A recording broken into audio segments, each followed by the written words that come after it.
Amen. Nous sommes très contents d'être dans la présence du Seigneur Jésus. Alléluia. Ce n'est pas donné à tout le monde, mes frères et sœurs. Mais nous avons la grâce et la joie d'être dans la présence du Seigneur Jésus-Christ, le Seigneur des Seigneurs. Est-ce que vous vous rendez compte, le roi des rois? Amen. Merci, Seigneur.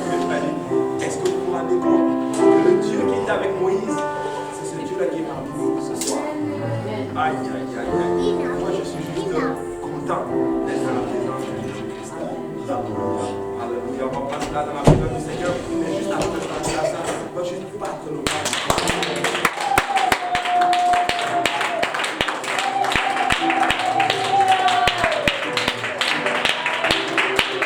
Merci Seigneur. Je vais prendre place dans la présence du Seigneur. Merci à vous tous qui nous conduisent, qui nous conduisons, qui nous conduisent, je ne sais pas comment on dit. Qui nous conduisons, c'est ça? Qui nous conduisez dans la présence du Seigneur. Écoutez, je n'ai pas bon en français. Amen. Amen. Amen. Alléluia. Merci beaucoup. Maintenant, alléluia, nous allons aller dans notre étude biblique de ce soir. Alléluia, j'aime bien m'asseoir ici, ça change un peu, vraiment. Je vous assure. Et c'est bon comme ça, n'est-ce pas? Alléluia. Maintenant, qui peut me dire qu'est-ce qu'on avait étudié la semaine passée? Oui, docteur.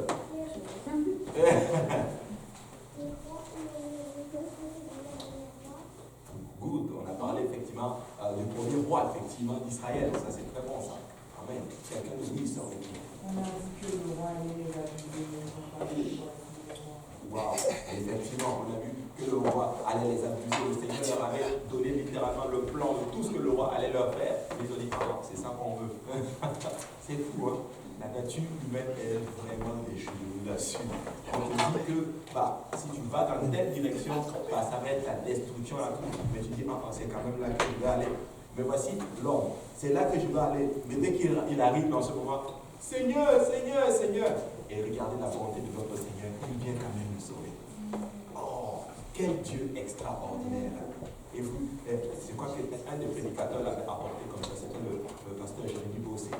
Il a dit ceci, vous imaginez quand Dieu était en train de créer l'homme, est-ce qu'il savait que l'homme allait pécher?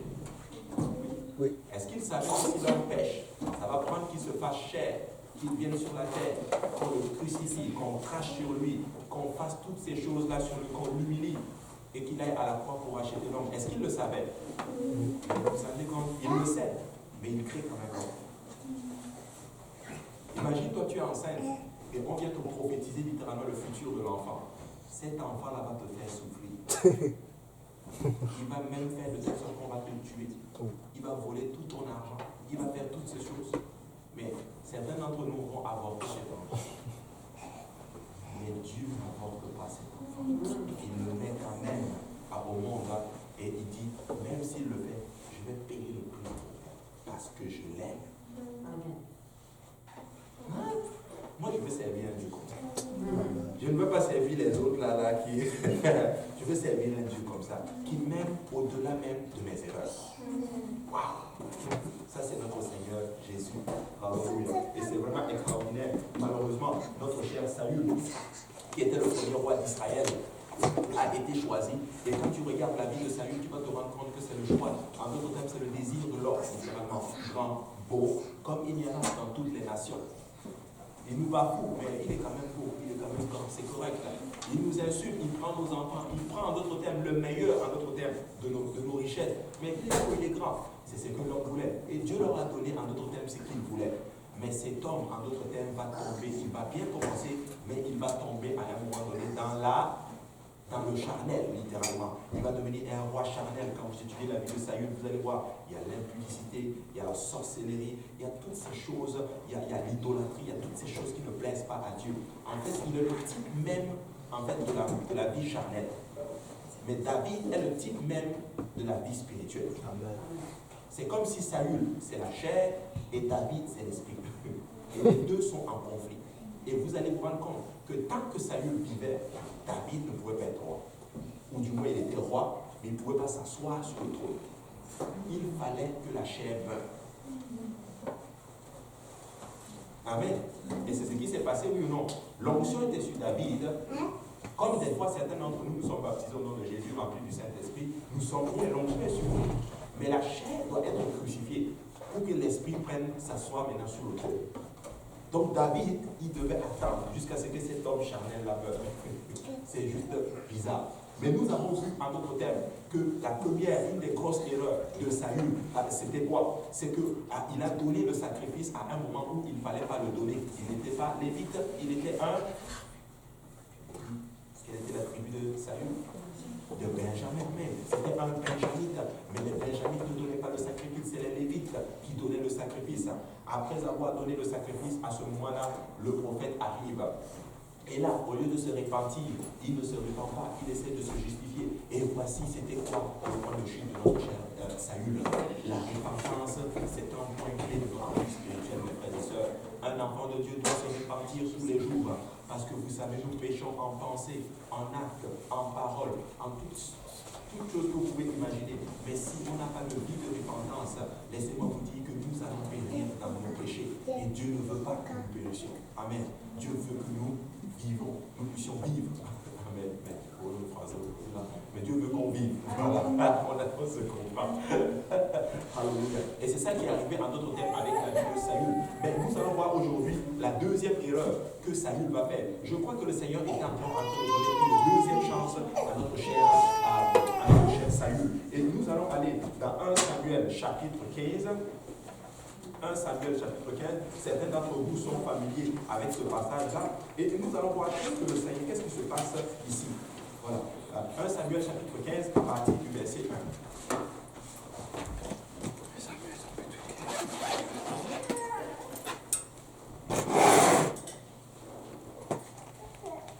Celui-là, il peut le lire.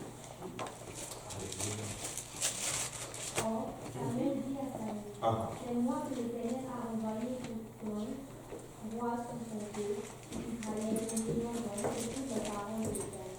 Ainsi a dit l'Éternel des armées, j'ai rappelé à ma mémoire ce qu'a fait Amalek à Israël, comment il s'opposa à lui sous le Seigneur quand il montait d'Égypte. Maintenant va et frappe Amalek et Zoan à l'interdit, tout ce qu'il a, et se l'évance et le mais fait mourir et les hommes, et les femmes, et les jeunes enfants, et ceux qui tentent, et les bœufs, et les brebis, et les chameaux, et les femmes. Amen. Donc nous voyons là que le Seigneur donne encore un autre commandement à notre cher Saül. Va aider Amalek par interdit. Pourquoi? Parce que Dieu se souvient à un moment donné que lorsque les enfants d'Israël sont sortis d'Égypte, qu'est-ce qui se passe? Ils ont voulu passer par chez Amalek. Amen. Et Amalek va refuser. En passant, Amalek veut dire celui qui demeure dans la vallée. C'est ça le terme Amalek. En fait, il est, en d'autres termes, un descendant de Ésaü, en fait.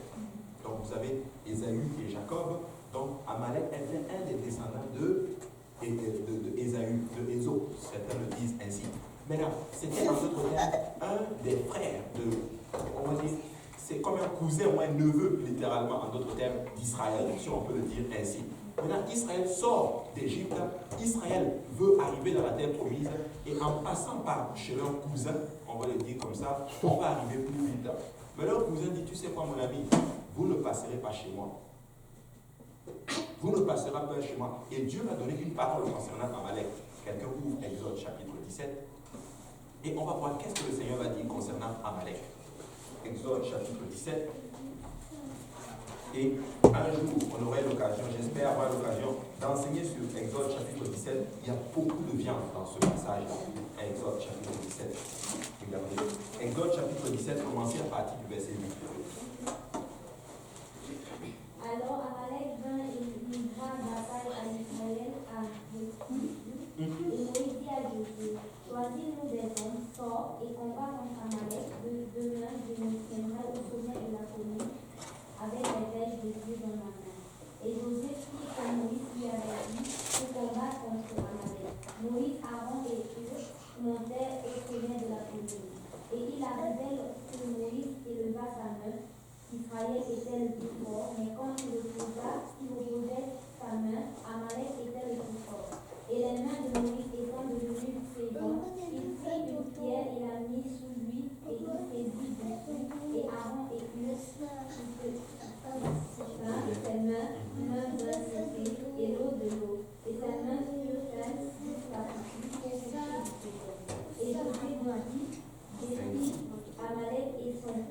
couper ton peuple par le tranchant de l'épée. Alors l'Éternel dit à Moïse, écris ceci pour mémoire dans le livre, et fais entendre à Dieu que j'effacerai entièrement la mémoire d'Amalek de dessous les cieux. Et Moïse, vas-y. Il dit, j'effacerai la mémoire d'Amalek de dessous les cieux. À ce lieu-là, et écoutez, je crois que Réphidim, ça veut dire le lieu du repos, quelque chose comme cela. Donc, quand Israël est à Réphidim, c'est-à-dire le lieu du repos, Amalek est venu le combattre. Vous vous rendez compte, hein? Il est venu pour combattre son cousin, ou son neveu, ou son oncle, je ne sais pas comment le dire ainsi. Et là, Josué descend dans la vallée, il gagne la bataille. Et là, le Seigneur dit, tu sais quoi? Je vais effacer la mémoire d'Amalek de dessous le ciel. Et là, Dieu va donner, Dieu dit, c'est une promesse que Dieu a faite. Et Dieu a saisi, en d'autres termes, Saül pour pouvoir accomplir sa prophétie qu'il avait donnée à qui? À Moïse. Tu sais, des fois, quand Dieu veut accomplir ces choses, ces paroles, ces prophéties, devinez quoi? Il va utiliser des gens. Il va utiliser des hommes pour accomplir sa prophétie. Il y avait une prophétie qui était lancée que les enfants d'Israël allaient être captifs pendant combien de temps? 70 ans. Mais devinez quoi? Ça a pris quelqu'un, Cyrus, que Dieu va utiliser après 70 ans pour ramener les enfants d'Israël rebâtir le temple. Donc, Dieu va toujours utiliser quelqu'un. Donc, dis à ton voisin, Dieu va t'utiliser pour accomplir tes prophéties. Amen.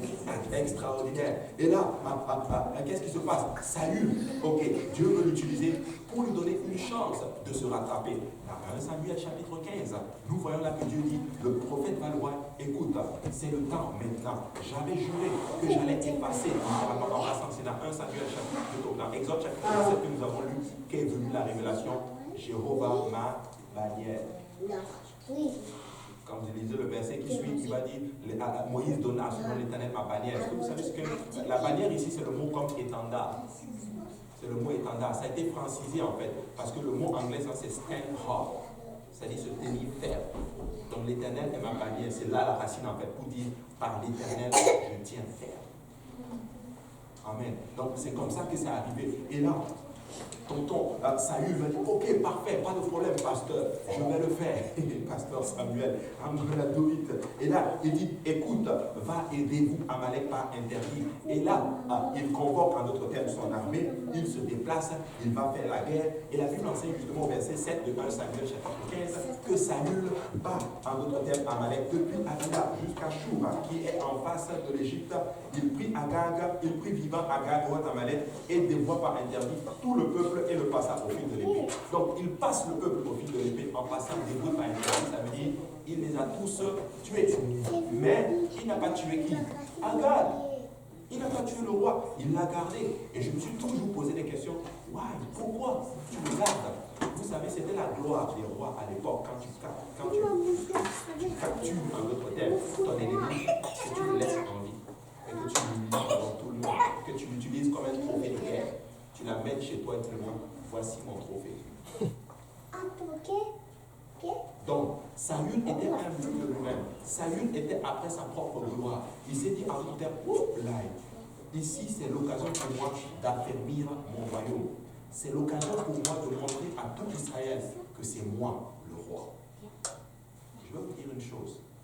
Et ça arrive beaucoup. Je ne sais pas pourquoi je le dis, parce que vous êtes jeunes, nous sommes tous jeunes, nous aspirons tous au ministère, mais des fois, quand on arrive peut-être dans un ministère, on a souvent tendance à vouloir faire certaines choses juste pour affermir notre propre ministère. Dieu m'a dit, tu sais quoi, c'est moi qui ai fait. C'est Dieu qui a fermé le ministère et qui lève. Amen. Pas besoin de faire quoi que ce soit, on fait juste ce que Dieu nous demande de faire. Mais lui, il voulait le faire par lui-même. Mais le prophète lui avait dit, tue-le. Tue-le. Amen. Et ça, c'est très important. Il ne va pas le tuer, il va le garder. Et regardez ce qui se passe. Le prophète arrive au verset 10. L'Éternel adressa la parole à Samuel et lui dit, je me repens d'avoir établi Saül pour roi, car il se détourne de moi et il n'observe point mes paroles. Le Seigneur révèle à ce moment-là au prophète Samuel et lui dit, tu sais quoi, je me repens. Dieu n'est pas un homme pour se repentir, mais quand il dit je me repens, il veut dire par là, je regrette de l'avoir choisi. Je regrette de l'avoir mis à la place où je devais le mettre, parce qu'il se détourne de mes voies. Écoutez, Tu as une question? Oui. Waouh, c'est bien. Good, excellent. Et il avait dit effectivement, pour le début, il dit, je me répands d'avoir fait l'homme, de l'avoir créé, littéralement. Tu sais, il ne faut pas arriver à une place où Dieu m'avait parlé beaucoup à travers ces passages. Je ne veux pas arriver à une place où Dieu se répand de m'avoir béni. Parce que certains ont la bénédiction, mais dès qu'ils ont la bénédiction, ils ne les voient plus, ils quittent la maison du Seigneur.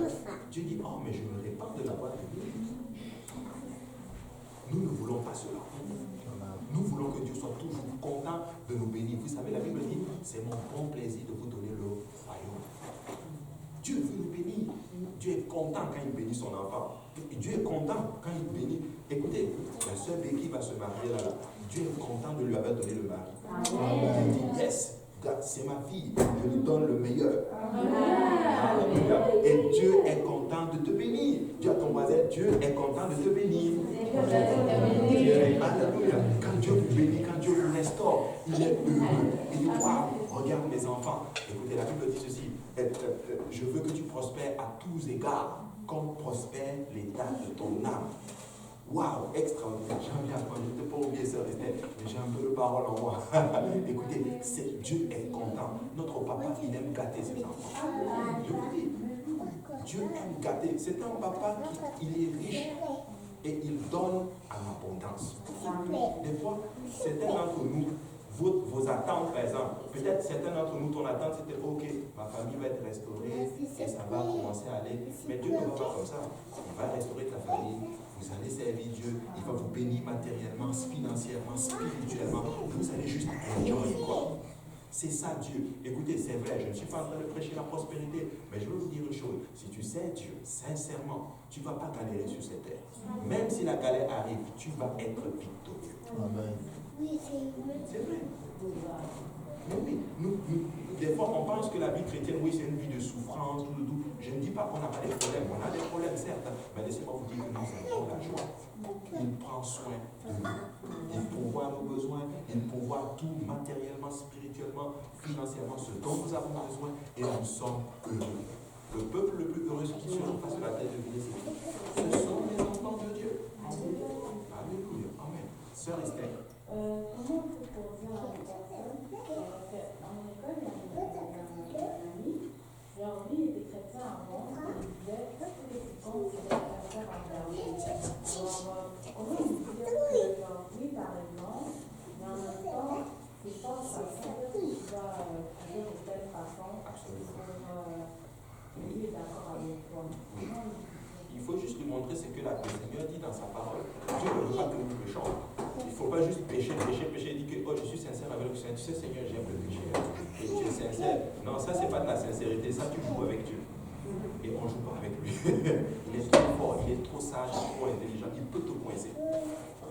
Je vous assure, Dieu est le spécialiste du coinçage à un niveau que vous ne pouvez pas imaginer.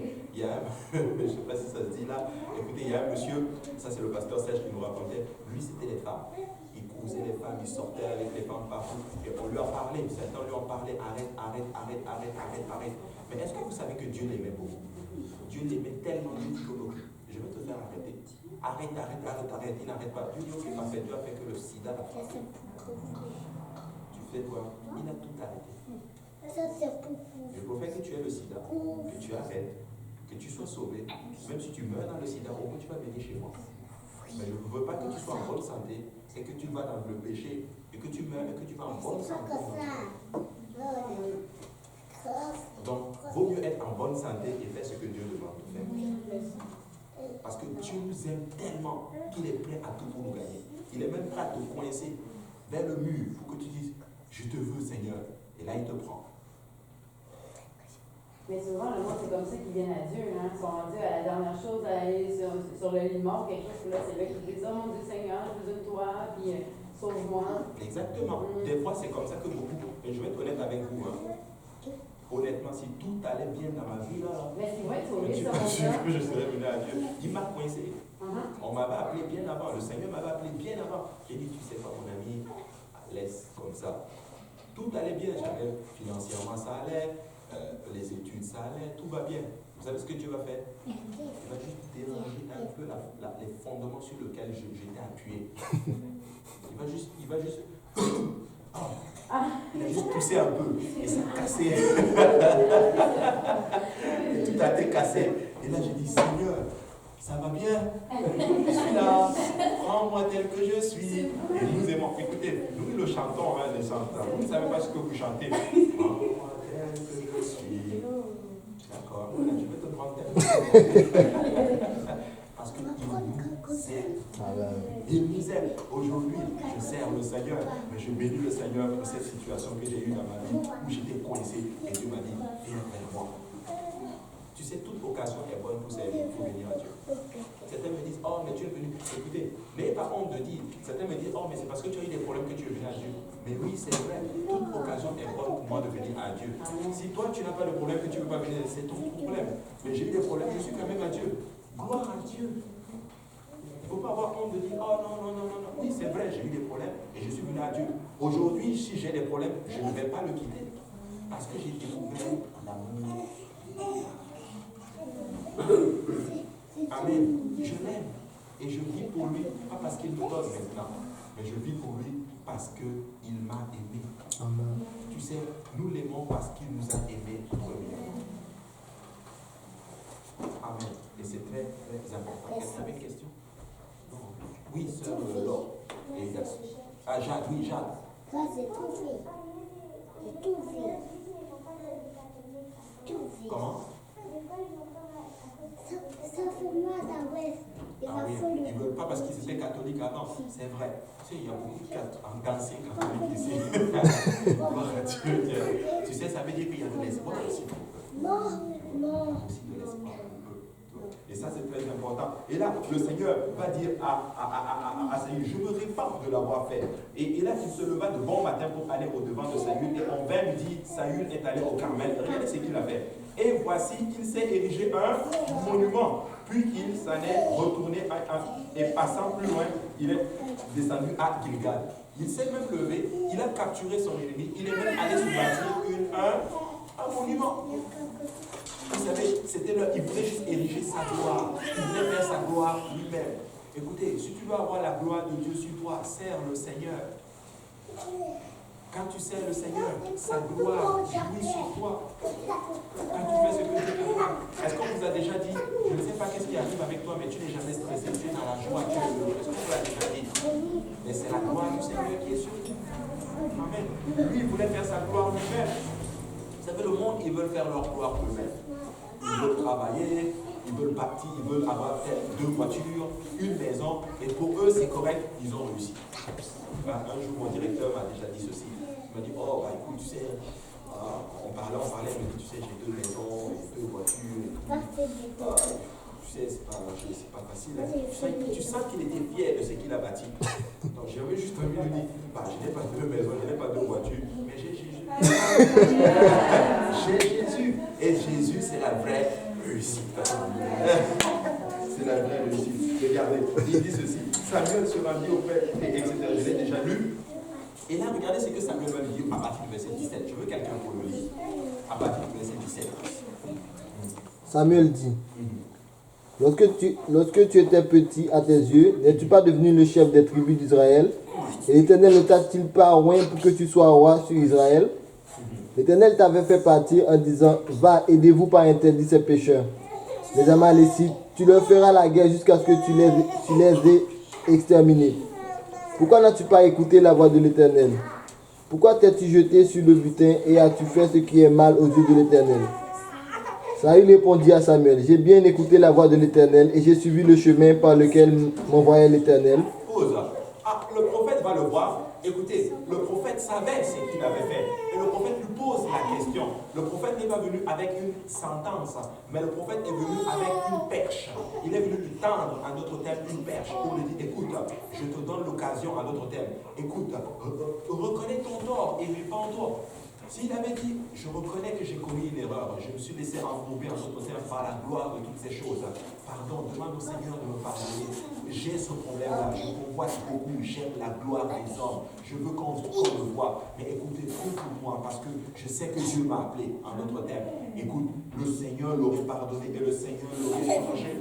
Amen. Oui, on ne peut pas On ne peut pas guérir quelqu'un si tu ne reconnais pas que tu es malade. Mais oui, si tu ne reconnais pas que tu as un problème, comment on peut te guérir? Je veux vous dire une chose, des fois certaines personnes ont un problème dans leur vie, c'est juste un problème de repentance. Tu te répands le problème. Il y a certaines personnes qui ont compris pour eux, pour la maladie qui tombe, mais ils sont rebelles, ils ont un péché dans leur vie. Il faut peut-être dire, Seigneur, je te demande pardon, et la maladie tombe. Tu sais, des fois, quand tu te répands, tu es excessivement puissant. Quelqu'un qui vit dans la repentance, là, il est solide, je vous assure. Il va demander quelque chose à Dieu et Dieu va lui donner. Tu vas appeler Dieu, Dieu va descendre là, tout de suite. Je me suis toujours posé des questions. Comment se fait-il que d'autres ils appellent Dieu, Dieu répond tout de suite. Mais certains appellent Dieu, il met du temps à arriver. Il faut faire même comme s'il n'a pas entendu. Mais certains appellent Dieu, Dieu répond tout de suite. Ces gens-là ont une vie de repentance. Ils savent reconnaître leur tort. Ils savent dire, Seigneur, je m'abandonne à toi. Oui, j'ai fait telle chose, mais tu sais, j'ai fait sans doute que si tu me laisses tomber, je suis fini. Je suis fini. Écoutez, si Dieu nous laisse tomber, nous sommes morts. Lui était la grâce de Dieu. Personne ne serait ici. Regardez, certains d'entre nous étaient dans le monde. Certains d'entre nous étaient dans telle situation. Certains d'entre nous étaient liés par les addictions et toutes ces choses. Mais lui était la grâce du Seigneur Jésus-Christ. Nous ne serions pas ici dans la maison du Seigneur. Écoutez, c'est la grâce du Seigneur. Écoutez, nous ne sommes pas saints par nous-mêmes. Nous sommes saints par ce que Jésus-Christ a fait pour nous. Jésus est le seul qui est saint par lui-même. Amen. Voilà pourquoi je dis toujours ceci. Si quelqu'un a rétrogradé et qu'il revient dans la maison du Seigneur, nous n'avons pas le droit de juger la personne ou de donner une attitude de juge à la personne. Nous devons aimer la personne parce que c'est la puissance de Dieu qui l'a ramené. J'ai vu des gens qui sont partis, ils sont devenus rebelles dans la maison du Seigneur, mais ils sont revenus. Ils se sont humiliés encore devant le Seigneur. J'ai dit, non, Seigneur, tu es vraiment bon. Quand tu pars et tu reviens, le regard extérieur, ce que les gens vont dire de toi, mais ces personnes disent quand même, je viens quand même à toi, Seigneur. Peu importe ce que les gens vont me dire, je viens à toi. Ces gens-là, moi j'aime bien confier mes requêtes de prière à ces gens-là. Parce que ces gens-là vont prier, Dieu va les exaucer. Mais la Bible dit qu'il résiste aux orgueilleux. C'est-à-dire qu'il résiste. Donc si tu donnes ta requête à un rebelle, Dieu veut pas t'écouter. Quand tu veux que ta prière soit exaucée là, tu veux une requête de prière, cherche quelqu'un de prière. Raison à part dans Seigneur. Il va prier pour toi et Dieu va l'exaucer. C'est vrai ou c'est pas vrai? C'est vrai. Saül n'a pas demandé pardon à Dieu. Il a essayé de se justifier. Pasteur m'a enseigné la dernière fois. Il a dit ceci. Dès que tu essaies de te justifier, ne serait-ce qu'avec Dieu, mon ami fait déjà disqualifié. Parce qu'on ne peut pas argumenter avec le Seigneur. Oublie ça. Quand Dieu te coince, dis ok, j'ai compris, c'est bon. Tu as tout à fait raison. Je vais aller même plus loin. Même dans le jardin. Si Adam avait demandé pardon, on ne serait pas ici, on serait toujours dans le jardin. Dieu nous aurait pardonné. Il aurait tout effacé. Mais il ne s'est pas repenti. Il a essayé de tout justifier, jusqu'à ce que la sanction arrive. 4 malédictions ont surgi à cause de la désobéissance de l'homme. 4 malédictions. Et ce n'est pas des malédictions sur un an là. C'est des malédictions qui pèsent même aujourd'hui. Femme, tu accoucheras dans la... J'ai vu ma femme accoucher, je vous assure. Je vous assure. Quand tu... Oh Seigneur, chacun de nous doit assister à cela à un moment. Je vous assure. Ça t'apprend à regarder la femme avec un autre regard. Tu regardes ta femme et ta mère avec un autre regard. Elle est entre la vie et la mort. Tout ça parce que monsieur Adam a laissé un truc, un diable en dessous dans son jardin que Dieu lui a fait tomber. Ce n'est qui?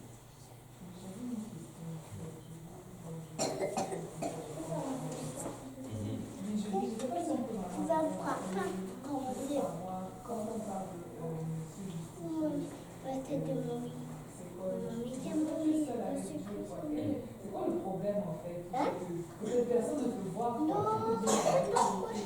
Moi, les gens me savent savoir pourquoi c'est Que c'est difficile. C'est vraiment la nature humaine. Parce que, tu sais, c'est pour ça, comme je disais, c'est pour ça qu'il compare à la mort. C'est très difficile de dire, Seigneur, tu sais, c'est moi, c'est mon Et corps, comment c'est tu mon péché. peux mon pouce? Désolé, excuse-moi. Je n'ai jamais compris ça. Honnêtement, moi-même, ça m'arrive, tu dis, bon, Seigneur, pardonne-moi vraiment, mais tu sais, c'est elle aussi vraiment, il faut que tu la changes, quoi. Tu essaies d'arriver et, Seigneur, pardonne-moi juste, quoi. Fais juste comme si On va, il change ça. Honnêtement, je ne sais pas répondre à Il cette change question. ça. C'est vraiment la nature. Il change ça. Il change ça. J'ai posé la même question dernièrement Donc, le métier ça. à une ancienne personne. Métier aussi. Elle disait que, bon, elle, c'est là. Elle est psychologue. Métier top. Elle expliquait en fait que c'est parce qu'en fait l'homme a toujours cette conception de si je dévoile à quel point je suis innocente. En fait, si je dévoile tout ce qui a de mal à moi, certainement on ne m'aimera plus.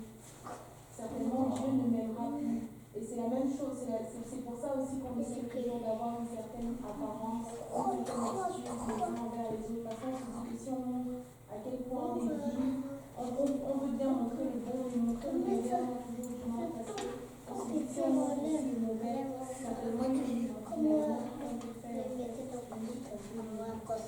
et c'est pour ça qu'on, c'est parce qu'on essaie toujours de se garder.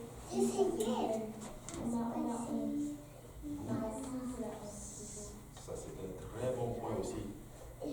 Ce qui me frappe aussi dans ce truc, c'est que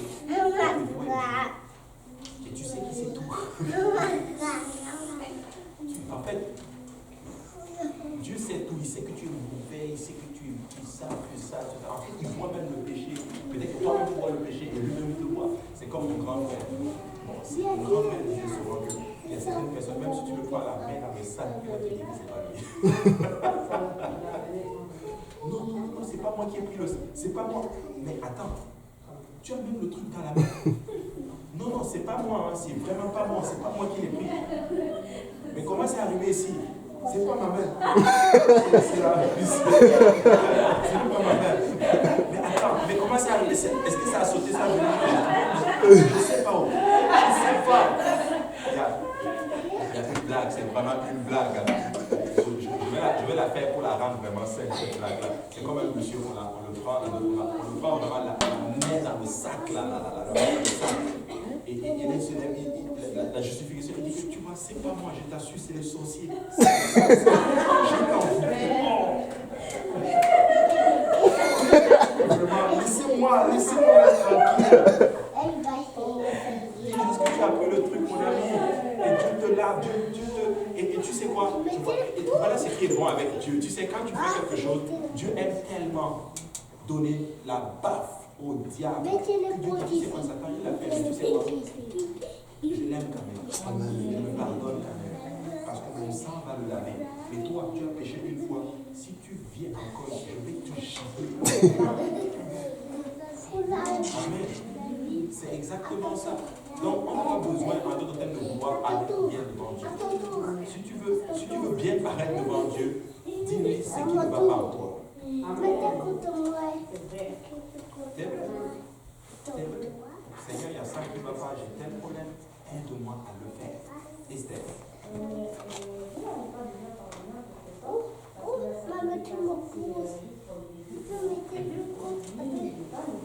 Dieu n'est pas lévite. Ça veut dire que Dieu est vraiment, il est le suprême. Qui ça, Saül? Oui, c'est ça, il n'est pas lévite. Mais il a donné le sacrifice, mais Dieu a quand même laissé passer. Dieu, c'est juste pour montrer là la miséricorde de Dieu. Il lui a même dit, j'ai choisi quelqu'un d'autre, mais il lui donne encore une autre chance. Tu sais, le Seigneur, c'est vraiment un Dieu extraordinaire, notre Seigneur. C'est le deuxième, le troisième, le quatrième, le cinquième, le sixième, mettez le nombre de chiffres que vous voulez, chance. Amen. Il ne s'est pas repenti. Et là, le prophète va lui dire, écoute, tu sais quoi? À ce moment-là, regardez, on va le lire. On retourne dans 1 Samuel, chapitre 15. Et nous allons voir en d'autres termes qu'est-ce qui se passe ici. Regardez. Regardez le verset 20. Plutôt le verset, ouais, il dit, j'ai amené avant une décision par regarde, les Amélécites au verset 21. Les Amalécites, mais le peuple a pris sur le butin des brebis et des bœufs comme prémisse de ce qui devait être dévoué, afin de les sacrifier à l'Éternel ton Dieu. Wow. Et là, qu'est-ce qu'il fait? Il prend la faute et il met ça sur quelqu'un d'autre, c'est-à-dire le peuple. Tu sais quoi, c'est le peuple. C'est ce qu'il dit, n'est-ce pas? Il dit c'est eux. Ça nous fait penser à Adam. C'est comme un syndrome, un virus qui est comme entré depuis le jardin et ça coupe sur nous. Tu sais ce que nous faisons des fois, les semences que nous semons, si nous ne faisons pas attention, ça coule même sur notre entourage. Il faut faire très attention à ce que nous faisons. Ce que tu fais va couler sur tes enfants, c'est sûr. Ce que tu fais, tes enfants vont l'imiter. Des fois, j'arrive à la maison, c'est incroyable. Je vois mes enfants, ils vont prendre peut-être un bout de papier comme ça, ils font ça. Et je me posais des questions, mais d'où ça vient cela? Et ma femme me dit, bah écoute, c'est toi qui fais ça. Je suis tout à la maison, les gens m'appellent, oui, ça va bien, toujours en train d'exhorter les gens. J'ai même comme résolution maintenant, je vais commencer maintenant à le ministère, je ne veux pas amener ça à la maison. Les gens, en train de regarder, je plaisante juste, mais c'est juste pour dire que les enfants copient exactement tout ce que je fais. Des fois, je veux dire, quand je ne suis pas content, je dis, assis. La même chose, quand mon dernier fils est en train de pleurer, Élisée ou Élie va dire, assis. Tais-toi. Exactement la même chose que je fais. Je vous assure, des fois, il monte sur la table. Je vous assure, la table, il monte à la maison, il va prendre quelque chose. J'ai dit, mais d'où ça vient ceci? Ma femme dit, non, tu ne sais pas d'où ça vient. Parce qu'ils font exactement comme nous. Adam a fait quelque chose, écoute, on voit un de ses descendants qui est en train de le faire. Écoutez, ce sentiment de pouvoir se justifier, comme tu le disais, moi je vois la source d'ailleurs. Tonton Adam était en train de le faire. Il met la faute sur quelqu'un d'autre. Et regardez ce que le Seigneur dit. L'Éternel, au verset 22, dit ceci. L'Éternel, Samuel dit, l'Éternel trouve-t-il du plaisir dans les holocaustes et dans les sacrifices comme dans l'obéissance à la voix de l'Éternel? Il pose une question. Écoutez, ce qui fait à Dieu, c'est l'obéissance. La clé de la bénédiction, obéir à Dieu et Dieu va te bénir. Ce n'est pas question de sacrifice et toutes ces choses. Certains d'entre nous disent, ok, je ne veux pas faire telle chose, mais pour corriger cela, je vais faire 4 jours de jeûne. Obéir juste à Dieu. Écoutez, j'ai déjà vu des cas, et ça m'a juste m'adresser. J'ai juste dit, ok, toi tu es fort. Comme un monsieur, il était arrivé pour lui parler de l'évangile, baptême au nom de Jésus. Il cherchait vraiment Dieu, il venait il cherchait vraiment Dieu, il allait dans une autre église, mais quand il a commencé à venir dans notre église, il commençait à ressentir beaucoup le Saint-Esprit. La présence du Seigneur était forte et il aimait beaucoup la compagnie ici. Il venait et on lui prêchait l'évangile au nom du Seigneur Jésus-Christ. Des fois, il laissait sa voiture, il prenait les gens. Des fois, il appelait même le frère, le pasteur, il a dit, est-ce qu'il y a des gens que tu veux que je dépose? Il les prend, il les dépose et tout. Mais pour le baptême au nom de Jésus, il dit, tu sais quoi? Il faut que je jeûne une semaine pour vraiment la volonté du Seigneur. J'ai dit, mon ami, mais toi tu es fort, hein, obéis juste. C'est la volonté du Seigneur. Tu vas 7 jours de jeûne pour savoir ce qui est déjà vrai. Est-ce que tu vas faire 7 jours de jeûne pour savoir si fumer c'est bon ou c'est pas bon? J'ai juste. Et si dans les 7 jours de jeûne, on te dit que tu ressens que tu dois te faire baptiser au Saint-Esprit, qu'est-ce que tu vas dire? Obéis juste à Dieu. Dieu prend du plaisir dans l'obéissance que dans le sacrifice. Amen. C'est très important. Il ne voulait pas obéir. Et là, qu'est-ce que Dieu dit? Voici l'obéissance vaut mieux que les sacrifices. Et l'observation de sa parole vaut mieux que la graisse des béliers. Car la désobéissance est aussi coupable que la divination et la résistance ne l'est pas moins que l'idolâtrie et les théraphies. Il est en train ici de comparer la désobéissance à l'idolâtrie. Donc, quand tu obéis, quand tu désobéis à Dieu, il est en train de dire comme si tu allais voir un sorcier. Il a jeté la fourrure devant ton fils. Il t'a dit ce que tu vas entendre. Il met ça au même niveau.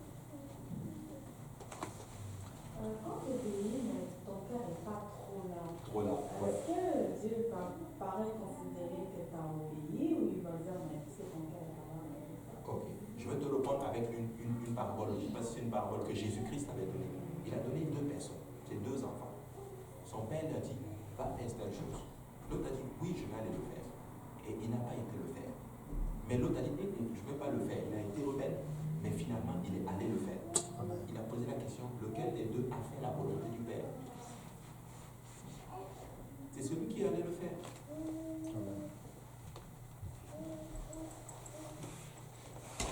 Tu sais, il y a des choses, honnêtement, je vais être honnête avec vous. Il y a des choses, j'avoue, dans la parole du Seigneur, j'aurais voulu que ça soit le contraire. Mais c'est la parole de Dieu. Faisons juste ce que Dieu nous demande de faire. Et vous savez quoi, quand tu fais les choses, conformément à la parole du Seigneur, même si tu ne veux pas le faire, je t'assure, avec le temps, il va changer ton cœur. Et tu vas avoir le goût de le faire. Amen. Amen. Je vais vous raconter un petit témoignage qui m'est arrivé. Je ne sais pas si ça va être la même chose. Je n'étais pas oublié sur Jeanne. Mais je ne sais pas si vous, c'est comme ça. Mais moi, ça m'est arrivé et ça m'a beaucoup aidé. C'était à un moment donné où le JPNL commençait, où on commençait vraiment à nous affermir. On était encore chez Apo. Il y avait moi, le pasteur Yannick, le pasteur Lionel, le frère Achille, Apo. Et puis je crois qu'il y avait aussi le frère Ludovic. Et à ce moment-là, le Seigneur nous parlait beaucoup. Beaucoup. On mettait des choses en place pour gagner des âmes. Et on a dit, ok, on va jouer au soccer. Et on a même mis des stratégies en place. Si on te tacle et que tu tombes, tu ne réagis pas. Tu ne réagis pas parce qu'on veut gagner là. On avait mis tout ça en série. On dit, ok, s'il y a un coup franc, c'est toi qui tires le coup franc. Je vous assure, c'était à ce point-là. On avait mis des stratégies en place. Ah bah tiens, parle-nous à Pasteur Yannick, lui il fait ça très bien. Il y a les jeunes, ils jouent dans une salle, il va pouvoir, ça va être du bon. Amen. Mais nous, on avait mis ça en place. Et aussi, on avait mis une autre place, on a dit, ok, on va tous se mettre en jogging, pas en short. Amen. Question de sanctification, moi je venais juste d'arriver. J'étais un bon sportif, je faisais la Ligue africaine, je portais des débardeurs avec des shorts. Et quand je montais sur le terrain, j'aimais ça. Moi qui suis petit, mince, comme ça, là, toi, tu viens me mettre. Couvre-toi là-bas, tu Et là, j'étais là, j'ai dit, ok. Et l'homme était assis, short, j'ai dit, mince. Mais j'étais honnête avec les gars. Je leur ai dit, écoutez les gars, moi, les affaires de short, jogging, j'ai pas la conviction. Pas du tout la conviction. Et là, mais je l'ai dit, et là, le pasteur Lionel, à l'époque, il était très sage. Il dit, écoute, tu sais quoi, c'est comme s'il a libéré. Il a dit, écoutez, si vous n'avez pas la conviction, il faut juste en parler. Et puis bon, on va essayer de voir comment on peut arranger. On peut toujours continuer à porter le short jusqu'à ce qu'on prie et avoir la conviction. Mais moi, j'étais là, je dis, ok, je n'ai pas la conviction de le faire. Eux, ils avaient la conviction de le faire. Moi, je leur ai dit, je n'ai pas la conviction, mais pour l'avancée du groupe, je vais le faire. Amen. Parce que le but ultime, c'était pour gagner quelqu'un. Et je savais que si on n'était pas unis, et que moi seul j'étais là et que je voyais, j'allais dans mon sens à moi, ça peut avoir un impact négatif sur les âmes. Donc je dis, vu qu'on est tous et qu'on veut le faire, de toute façon, c'est même pas. Si tu portes un jogging, ça fait quoi? Conviction, pas conviction, ça fait quoi? Je dis, ok, donc ça ne dérange pas. Et je l'ai porté. Je vous assure, on a gagné beaucoup d'âmes à travers le soccer. Et Dieu m'a donné la conviction après. Il m'a dit, voilà pourquoi je te voulais que tu portes cela. J'ai eu la conviction, Jean, c'est venu tout seul, avec l'étude, avec l'enseignement de la parole du Seigneur, et c'est venu. Je suis en train de dire ceci à quelqu'un. Peut-être que tu te poses beaucoup de questions sur certaines choses. C'est vrai, il faut atteindre la conviction. Mais juste, peut-être, essaie juste. Essaie juste de le faire. Tu verras que la conviction viendra après. Si tu le fais parce que tu veux faire plaisir à Dieu, laisse-moi te dire que la conviction va arriver après. Des fois, il va te donner la conviction tout de suite. Mais des fois, il va juste te laisser faire par foi. Je veux juste essayer. Essaie juste. C'est comme si tu es là comme ça et c'est tout noir devant toi. Tu ne vois pas le chemin. Et tu te dis, fais juste un pas. Mais je ne vois pas ce qui est devant moi. Mais Seigneur, sur ta parole, je vais faire le pas. N'est-ce pas ce que Matthieu a fait? Et plutôt Pierre a fait. Pierre ne s'est pas levé comme ça et rentré dans l'eau. Il dit, si c'est toi, ordonne-moi de venir. La parole a été entrée et il a dit quelque chose de particulier. Qu'est-ce qu'il a dit? Sur ta parole. En d'autres termes, Seigneur, je ne suis pas en train de marcher sur l'eau. Je suis en train de marcher sur ta parole. Si je coule, ta parole n'est pas vraie. Dieu dit, ok. Et qu'est-ce qu'il a fait? Il a marché sur l'eau. Il a coulé quand il a sorti ses yeux du Seigneur Jésus. Quand il a commencé à regarder la parole, finalement, il y a une tempête ici. Il marchait sur l'eau, il ne savait même pas qu'il y avait une tempête. Tu sais quoi, quand tu commences à fixer ton regard sur la tempête autour de toi, tu vas tomber. Mais quand tes yeux sont sur le Seigneur Jésus, tu ne vas pas tomber. Amen. Alors, Est-ce qu'une attitude dans le monde de conviction, on peut l'appliquer aussi dans le doute? Là, dans le doute, c'est-à-dire quand tu Dans le doutes. sens, tu penses que Dieu t'a dit quelque chose, mais tu n'es pas sûr. Ok. Là, c'est impossible d'obéir parce que tu connais ça, c'est Dieu. Que c'est pas Dieu. Je veux te dire, moi, ma conviction par rapport à cela. Je crois que même si tu es dans l'erreur, mais parce que tu l'as fait, parce que tu as cru que c'était le Seigneur qui va l'arranger. Amen. Je te donne quelque chose, je veux te donner un exemple. Comment tu sais des fois, quand certains... Moi, j'avais des problèmes avec cela quand j'achète, je suis dans le Seigneur, quand il disait, le Seigneur m'a parlé. Comment ça, le Seigneur t'a parlé? Est-ce que tu as entendu une voix? Ça, c'est le pasteur, il aimait dire ça, le Seigneur m'a parlé. Mais avec le temps, voici ce que j'ai compris. Ça, c'est mon expérience avec moi. Quand je rentre, j'ai une situation, je vais aller prier. Et pendant que je prie, ce que je ressens de faire, je vais le faire. Même si je suis dans le tort, je vais vous dire pourquoi je sais que ça va s'arranger. Vous savez pourquoi? Parce que Dieu voit que mon désir, c'était de savoir sa volonté. Dieu sait que bon, il est encore jeune dans la foi. Il deal encore avec les choses de l'esprit. Il a encore du mal à taper dans l'esprit. Je vais lui faire grâce. Avec le temps, plus tu pries, tu commences à faire des choses, tu vas commencer à te faire ressentir sa voix. Et tu vas commencer à un moment donné, quand tu pries, tu vas ressentir, ça c'est la volonté du Seigneur. Tu vois? Voilà pourquoi on dit souvent, quand tu essaies, quand tu fais quelque chose pour vouloir plaire à Dieu, même si tu fais mal, Dieu va arranger. Et oui, tu as fait mal parce que tu voulais faire Dieu. Donc Dieu va arranger. Dieu regarde aussi l'intention. Regardez, qui ici n'a pas fait d'erreur quand ça marche avec lui? Je me rappelle quand on est venu, on était violents. On te prenait à l'hôtel, on te dit, écoute, si tu veux ça, tu vas avoir un appel. Tu vas aller, pourquoi pas je vais trouver, tu vas venir. Jusqu'à ce que le pasteur était venu. T'as vu? Les gens avec un peu d'amour. Les gens avec l'enfer. On ne prend pas les gens avec la parole, on leur donne avec beaucoup d'amour. Mais vous savez quoi? Bien sûr, beaucoup d'amour. Est-ce qu'on a fait des biens? Non. Mais Dieu a vu notre intention.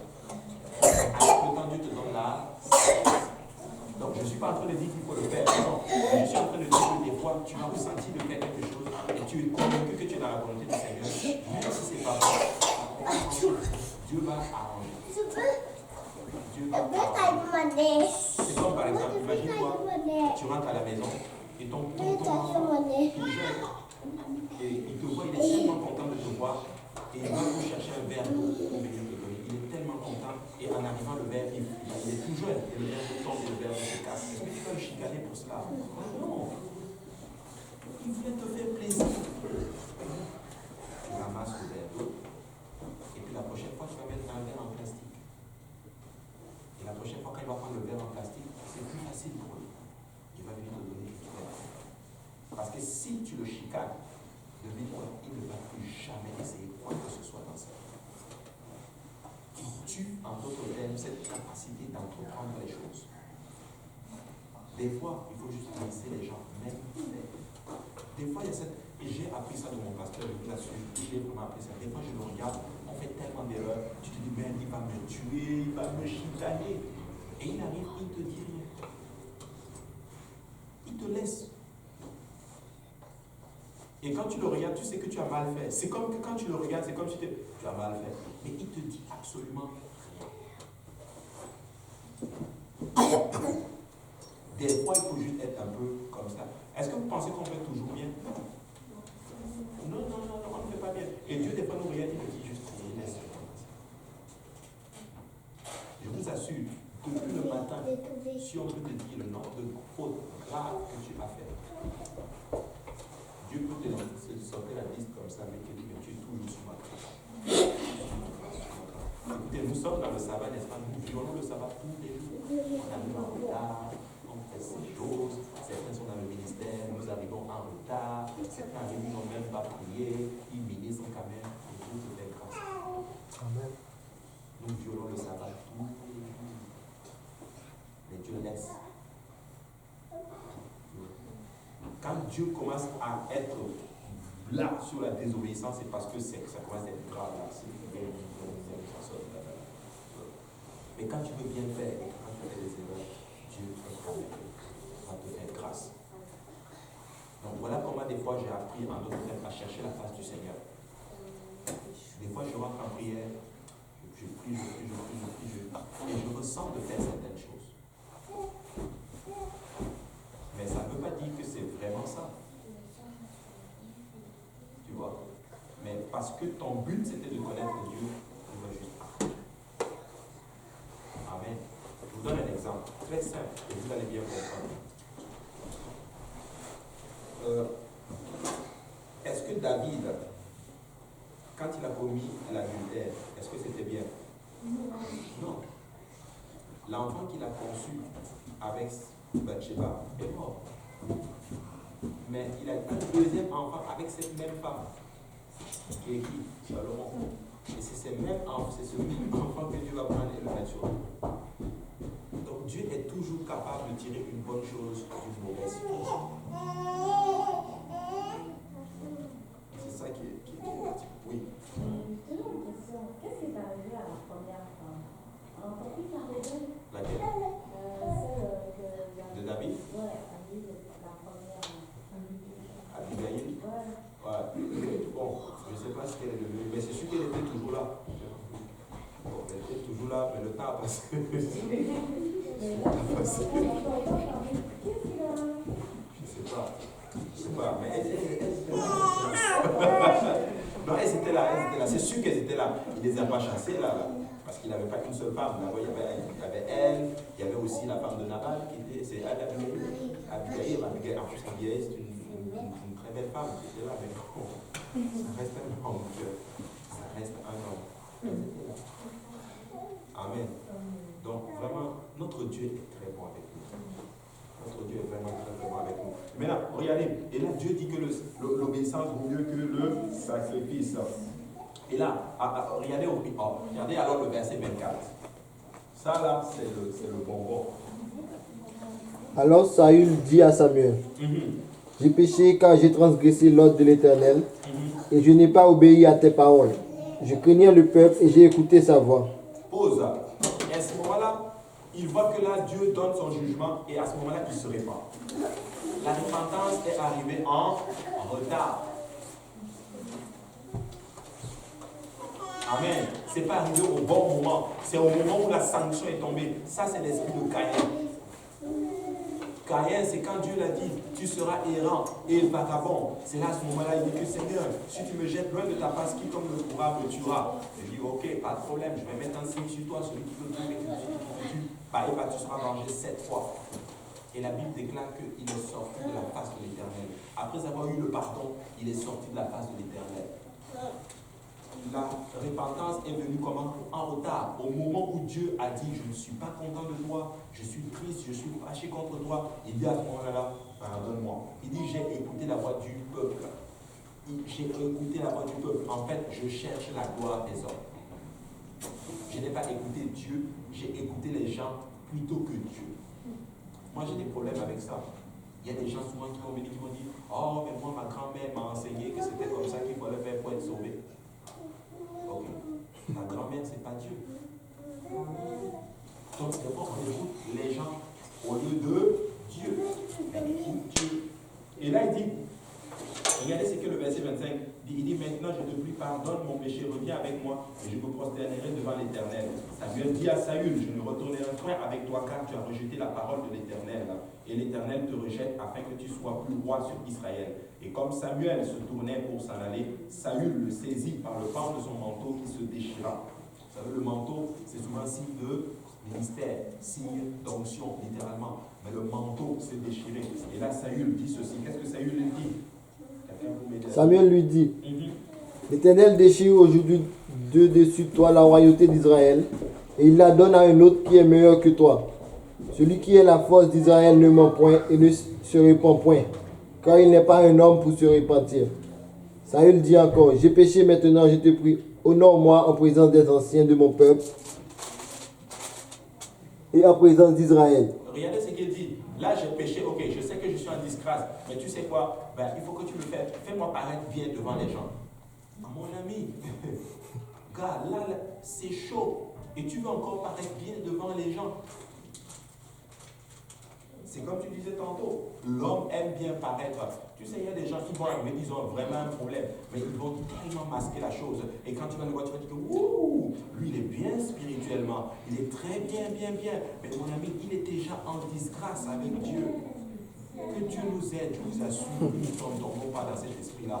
Que tu arrives à un moment donné et que tu as mal et que ça ne va pas. Ta vie spirituelle est à terre complètement, mais tu fais tout pour paraître bien. Que Dieu nous aide, je vous assure. C'est pas là, tu veux pas être comme ça là. Tu veux vraiment pas être comme ça. Que Dieu nous aide. Écoute, ça va pas. Ah, c'est chaud, je vous assure. J'ai besoin vraiment d'aide là. Et surtout, tu veux paraître bien devant les gens.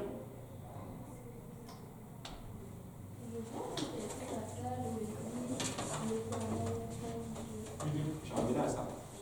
L'Éternel, ton Dieu. Merci beaucoup. J'en venais. Il dit l'Éternel, ton Dieu. C'est comme littéralement son Dieu à lui. De toute façon, moi, je suis mon propre Dieu. Je fais ce que je veux. C'est ton Dieu à toi. Parce qu'il sait que ce qu'il a fait là. C'est comme s'il n'est plus sous la couverture de Dieu. Ce n'est plus son Dieu à lui. Parce que de toute façon, je n'obéis pas à ce qu'il me dit. Ton Dieu, ça veut dire que tu obéis à ce qu'il te dit. Il dit, mais Saül, c'est ton Dieu. Je suis venu, en fait, je voulais lui donner des sacrifices. Écoutez, quand tu vas creuser plus tard, tu vas voir qu'il y avait l'idolâtrie dans sa vie. Saül. Amen. Des fois, il y en a qui viennent ici, des fois, ils ont le même esprit. Oh, c'est pasteur, prie ton Dieu. Mais ce n'est pas ton Dieu à toi aussi, c'est ton Dieu. Il aurait pu, je vous assure, honnêtement, je ne comprends pas Saül, je vous assure. Je regarde la vie de Saül là, je ne le comprends juste pas. J'ai l'impression que il y a comme un boulon qui a habité un peu dans sa tête. Même sa façon de parler est devenue bizarre. Il y a des gens, il y a certaines personnes, quand tu les vois, et tu sais, c'est le signe même du. Quand tu veux voir qu'une personne a rétrogradé, il y a trois choses. Je pense qu'il y a trois choses que tu peux analyser. Tu vas voir son attitude, tu vas voir sa façon d'être et tu vas voir sa façon de parler.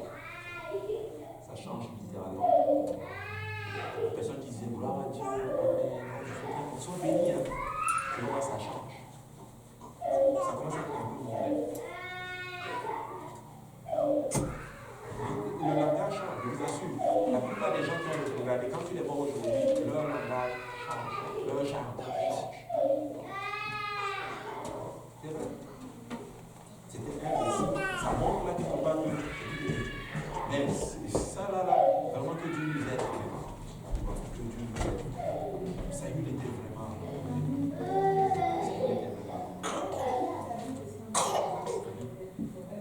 Comme là, oui, là c'est comme il a perdu le privilège qu'il avait pour toi et tout le Dieu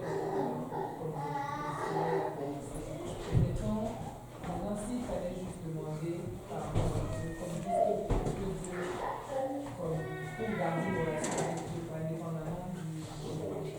Tu as raison. Tu peux bien d'ailleurs de me reprendre là-dessus. Je vais corriger ce que j'ai dit. C'est arrivé en retard, on va dire, mais ce n'était pas sincère en fait. C'était une repentance pour garder les privilèges et non pour avoir une relation avec Dieu. Parce que regardez ce qui se passe et Dieu va lui donner ce qu'il veut. Lisez bien le texte. Il dit, prie Dieu, ok, prie Dieu pour que, regardez, on va le lire. Commence le verset 30. 1 Samuel 15, 30. Mais quand je ne parle jusqu'au verset 38. J'ai péché maintenant, je te prie, honore-moi en présence des anciens de mon peuple et en présence d'Israël. Mhm. Oui, viens avec moi et je me prosternerai devant l'Éternel ton Dieu. Mhm. Samuel retourna et suivit Saül, et Saül se prosterna devant l'Éternel. Pause. Vous voyez ce qu'il fait? Il dit juste, reviens, toi, viens avec moi. Le peuple verra. En fait, parce que si, quand le prophète était avec toi, c'était comme signe d'approbation. Le peuple, parce que tu sais, le peuple, ils ne sont pas dupes non plus là. Quand ils voient que le prophète était avec le roi, c'était en fait comme un signe de légitimité.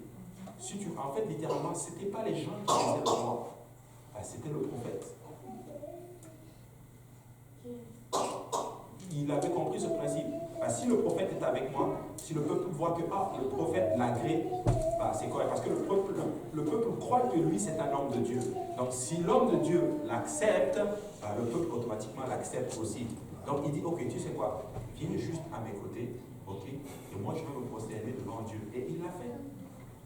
Pour que le peuple soit toujours derrière lui. Et tu sais quoi, le peuple était quand même toujours derrière Saül. Pourquoi? Regardez, on va le dire. Samuel retourna et suivit Saül. Et Saül se prosterna devant l'Éternel. Puis Samuel dit, amenez-moi Agag, roi d'Amalek. Et Agag s'avança vers lui d'un air joyeux. Il disait, certainement l'amertume de la mort est passée. Samuel dit, de même que ton épée a privé les femmes de leurs enfants, ainsi ta mère entre les femmes sera privée d'un fils. Et Samuel prit Agag en pièces devant l'Éternel à Gilgal. Samuel partit pour Rama et Saül monta dans sa maison à Gibéa de Saül. Samuel n'alla plus voir Saül jusqu'au jour de sa mort, car Samuel pleurait sur Saül, parce que l'Éternel se repentait d'avoir établi Saül roi d'Israël. En fait, si Saül le suivait, qu'est-ce qui allait se faire? Le peuple allait quand même rester avec lui. Parce que quand tu analyses, tu ne vas pas voir de rébellion contre, en d'autres termes, Saül. C'est tout ce qu'il voulait. Parce que quand tu regardes, depuis que Samuel est parti, jusqu'à ce que Saül meure, il n'a plus jamais vu Saül. Et quand tu analyses bien, c'est comme si Saül ne cherche même pas le prophète. Il va rechercher le prophète quand?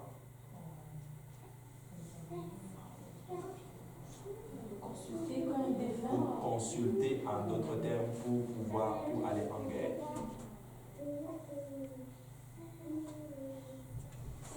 En fait, c'est quelqu'un qui exploitait en fait les gens pour atteindre ses fins. C'était après la mort de Samuel. Il est même allé voir une sorcière pour réveiller Samuel. Il ne cherchait même pas Samuel pour rétablir sa relation. Il ne cherchait même pas la maison de Dieu. Le peuple. En fait, il a réussi. Ok, oui, je suis en discorde avec Dieu, mais arrange juste ma relation avec les gens. Les gens m'aiment bien, tout est correct. Ok, je peux partir. C'est correct. C'était ça. C'était triste.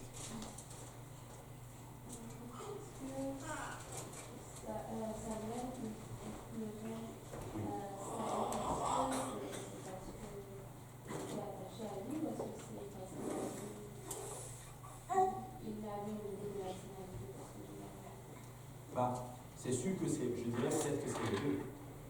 Tu sais, aucun homme de Dieu n'est content quand il voit une brebis, si on peut le dire ici, en train de mourir. Aucun. Tu serais même prêt à pleurer. Les Écritures disent même qu'il a prié littéralement pour Saül pendant toute la nuit. Toute la nuit. Donc, il y avait un attachement, il y avait l'amour, il y avait plein de choses. Est-ce que vous connaissez des gens qui ont rétrogradé? Oui. Est-ce que vous êtes content? Vous plaidez pour certains d'entre vous, vous priez beaucoup pour ces gens-là qui sont dehors. Peut-être qu'en ce moment, ils sont en train de vivre leur vie sans pour autant s'occuper même de Dieu. Et vous êtes là en train de pleurer. C'est bon, il faut le faire, il faut pleurer pour les gens. Il faut prier pour eux. C'était l'attitude, ça montrait là que c'était vraiment un homme de Dieu. Il ne se réjouit pas de la perte de quelqu'un. Bien qu'il l'a cherché.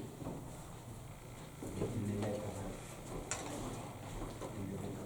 Donc nous devons avoir cette attitude-là aussi. Peu importe le nombre de gens, les gens qui sont partis, peu importe leur degré d'enfoncement, nous devons les aimer. Nous devons toujours prier pour eux. Nous devons toujours prier pour eux. Il y a des gens qui avaient une capacité extraordinaire dans le Seigneur, mais quand tu les regardes, malheureusement, ils sont vraiment. Oui, ils sont vécus. En fait, l'histoire, c'est pas la personne qui a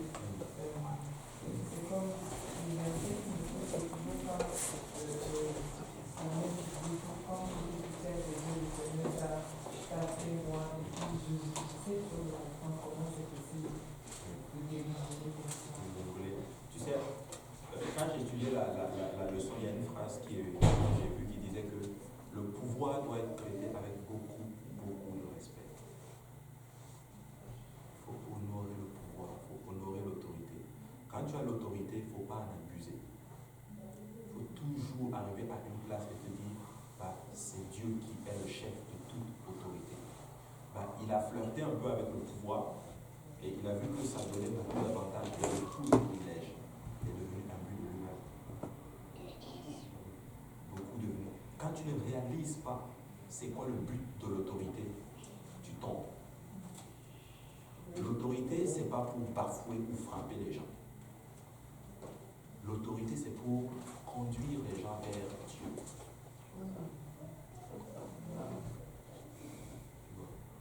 Mais lui, il a pris cela pour bâtir sa propre image. L'autorité, c'est pour donner la gloire à Dieu. C'est pour glorifier Dieu. Mais si tu utilises l'autorité pour bâtir ta propre gloire, Dieu ne va pas être d'accord avec cela. Et comme tu le dis, il était petit à ses yeux, Dieu dit, ok, parfait, là je t'élève. Mais comme il est devenu grand à ses yeux, Dieu dit, ok, je vais te faire petit alors. Et le problème aussi avec Saül, on l'avait étudié la dernière fois, c'est qu'il n'a pas été éprouvé non plus. Saül est passé du jour au lendemain, il est devenu roi. C'est-à-dire qu'il a comment? Il n'est pas passé par le processus. Merci beaucoup, Sœur Emmanuel. Il n'est pas passé par le processus. Tu sais, il y a un processus. Quand Dieu établit quelqu'un, vous allez vous rendre compte, il y a toujours un processus. Même la plante. Quand tu prends la graine, tu la creuses, elle meurt d'abord elle-même, sur elle-même. C'est vrai ou faux? Et à ce moment, avant d'éclore. C'est la même chose dans le processus. J'en reviens à ton moment. Et c'est la même chose. Quand Dieu t'élève, quand Dieu t'appelle, qu'est-ce qu'il fait? Il te brise d'abord. Il enlève des choses, là. Et quand là, tu es OK, il établit. Dieu a vu, mais David, il va éprouver David à un niveau qu'on ne pouvait pas imaginer. La vie de David, vous savez qu'il est un roi, et qu'il a dû attendre plusieurs années avant de s'asseoir sur le trône. Donc il savait que là où je suis arrivé là, c'est Dieu qui m'a fait. Et j'ai vu quelqu'un qui avait toute la gloire et qui est tombé. Si je m'abuse, je suis fini. Il faut prendre le temps. Il faut vraiment prendre le temps. Oui, sœur.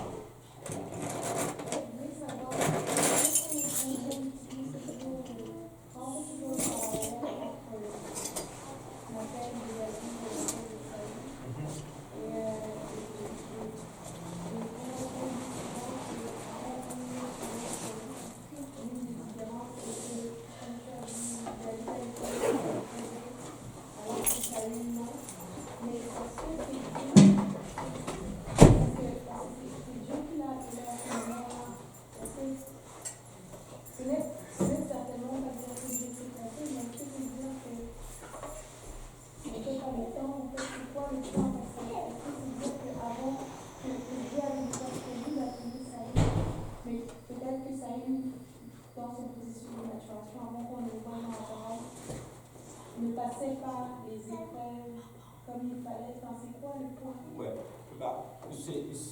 tu peux le voir aussi comme cela, parce que regarde, il a été appelé.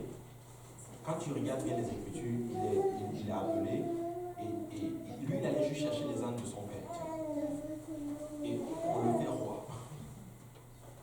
C'est comme je me lève pour aller aux gens coutus, et puis je deviens pasteur.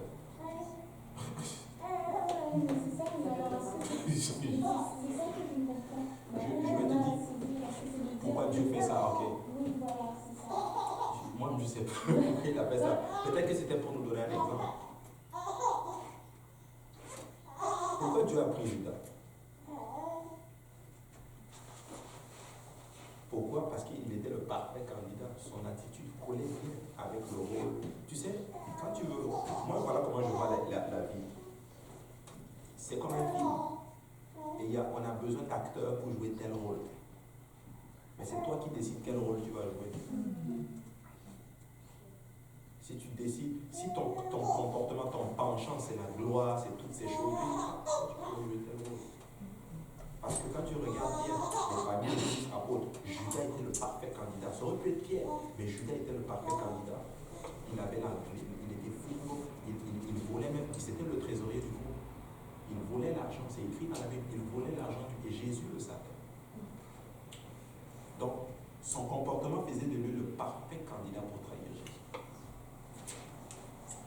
preuve, c'est que quand Jésus a dit quelqu'un va me trahir, les autres étaient perpétués. Et c'est qui? Est-ce-moi Seigneur? Est-ce-moi Seigneur?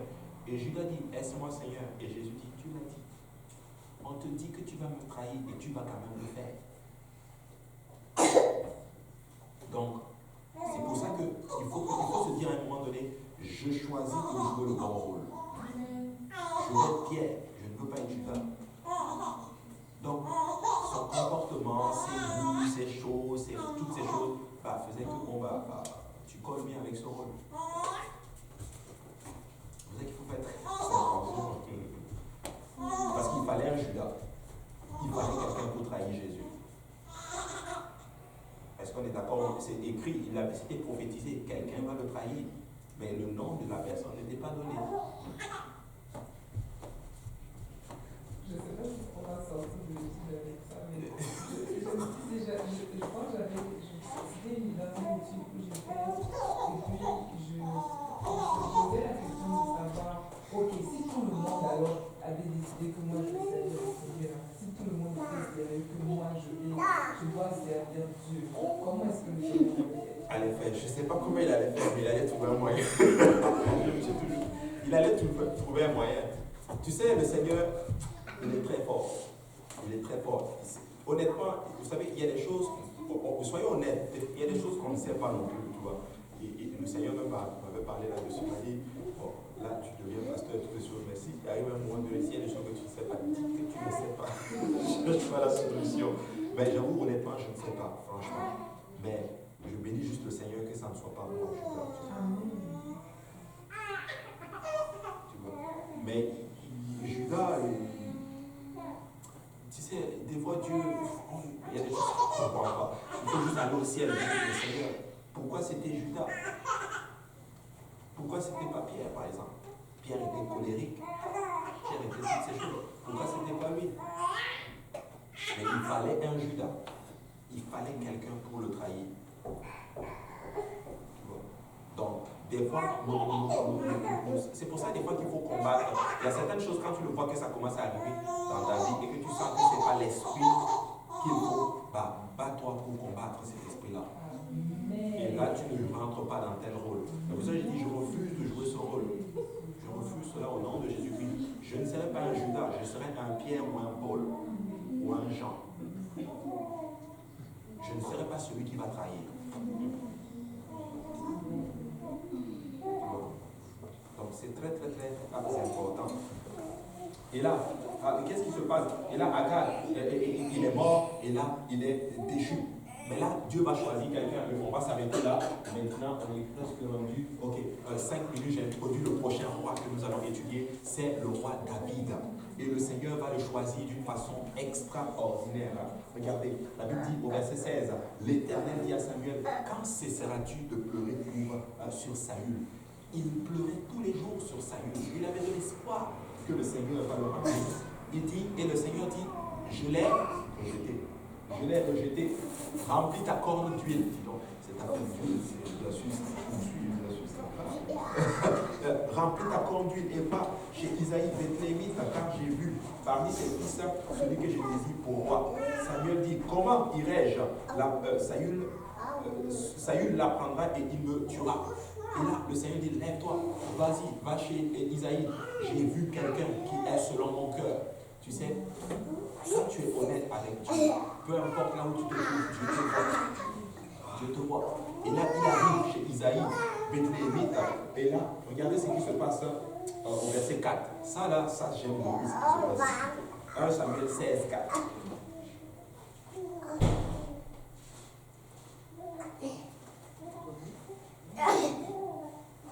Samuel 16, 4. Samuel fit ce que l'Éternel avait dit, et il alla à Bethléem. Les anciens de la ville accoururent et criaient au-delà de lui et dirent, ton arrivée annonce-t-elle quelque chose d'heureux? Pause. Le prophète arrive, et là on lui dit, mais mon ami, est-ce que ton arrivée annonce quelque chose d'heureux? Parce qu'ils savent que quand le prophète se pointe chez toi, mon ami, là, hey, tu as intérêt à te arranger tes choses, mon ami. Dieu veut te dire quelque chose. Le prophète, quand il venait, en fait, il venait en d'autres termes pour annoncer quoi? Le jugement de Dieu. Pour ramener le peuple dans le droit chemin. Voici le rôle du prophète. Un prophète, il est le garant de la doctrine. Quand le peuple commence à s'égarer un peu, le prophète va se lever. Ainsi parle l'Éternel. Revenez sur vos voies. Ce n'est pas les prophètes que nous avons aujourd'hui. Ils ont les cartes. Prophète Kakou, spécialiste en relations brisées. Motivateur. Ils disent que de bonnes choses. Son numéro de téléphone est dessus. Il a même un email. Il a même Facebook. Il a tout. Il y a Facebook, il y a Twitter, il y a tout. Hein? Instagram aussi. Ah, ils ont ça aussi? Ah, ok. Instagram, ils ont tout ceci. Si, écoutez, c'est grave. Ils font les snaps aussi. Ils font les snaps. Mais c'est vrai. Écoutez, si on dit soirée prophétique à tel endroit au stade olympique, là, ça va être plein comme ça. Les gens vont se lever et vont y aller. Parce que les gens veulent qu'on leur dise, oh, écoute, je vois que tu vas te marier très bientôt. Je vois que le Seigneur a un bon boulot pour toi. Écoutez, le prophète est là pour annoncer les oracles de l'Éternel. Quand ils ont vu le prophète arriver, ils ont eu peur. Mon ami, qu'est-ce que tu viens faire chez moi? Reste chez toi. Et là, il va les rassurer. Il a dit non, ton arrivée alors. Il répondit oui, je viens offrir un sacrifice de l'Éternel. Car on est chaud, hein? Car le prophète est là. En plus, ce n'est pas n'importe qui, c'est Samuel. La Bible dit qu'aucune parole de Samuel n'est introuvable. Ça dit que s'il te disait quelque chose, ça va certainement arriver. S'il te dit que tu meurs sur toi. Non, il ne disait pas ça. Mais c'est juste pour dire que ces choses, ça marchait là. Oui.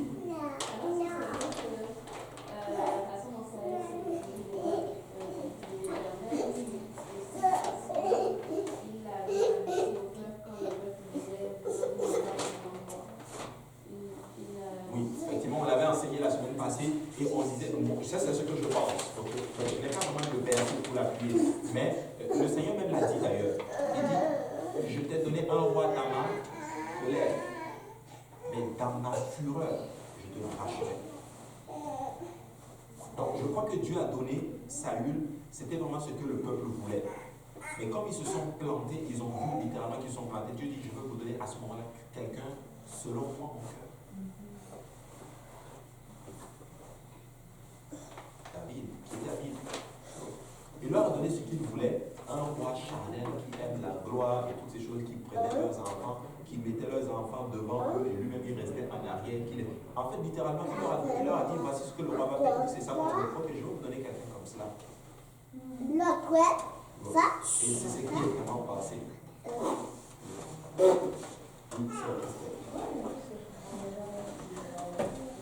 T'as tout vu, et à la fin, genre, tu disais un roi qui est encore pire que Dieu lui-même.